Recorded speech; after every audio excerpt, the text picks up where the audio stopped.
Karibu kwenye taarifa za habari kutoka Radio Waridi. Leo ni tarehe 3 mwezi wa Aprili mwaka wa 2025. Tunaangazia habari kuu za kitaifa na kimataifa. Karibu.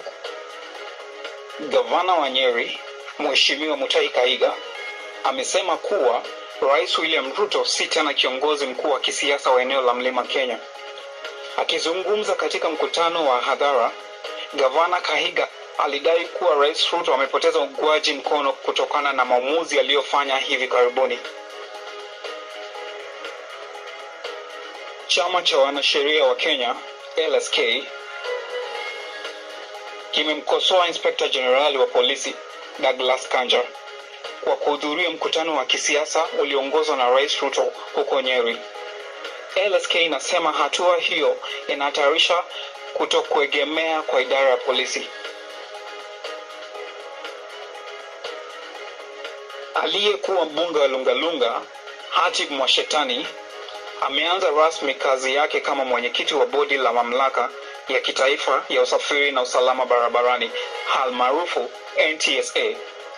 Akizungumza baada ya kuapishwa, Mwashetani ameahidi kuboresha usalama barabarani na utoaji wa huduma bora kwa wananchi. Wakati huo huo, bunge la kitaifa limepanga kuanza vikao vya kuadhibitisha wateule wa Rais Ruto kwa nafasi za katibu wa wizara tarehe 4 na 7 Aprili mwaka huu. Watu 8, wakiwemo maafisa wawili wa wizara ya ardhi na mfanyikazi wa Government Press, wamekamatwa Nairobi kwa tuhuma za kushiriki katika ulaghai wa ardhi. Polisi wanasema watuhumiwa hao walihusika katika uuzaji wa hati miliki bandia za ardhi. Kwa upande mwingine, mamlaka ya kupambana na matumizi ya pombe na madawa za kulevya, almaarufu NACADA, imefanya msako mkali katika kaunti ndogo ya Kisii Kusini. Katika operesheni hiyo, washukiwa 5 wamekamatwa, huku zaidi ya lita 55,000 za kang'ara na lita 500 za chang'aa zikinaswa.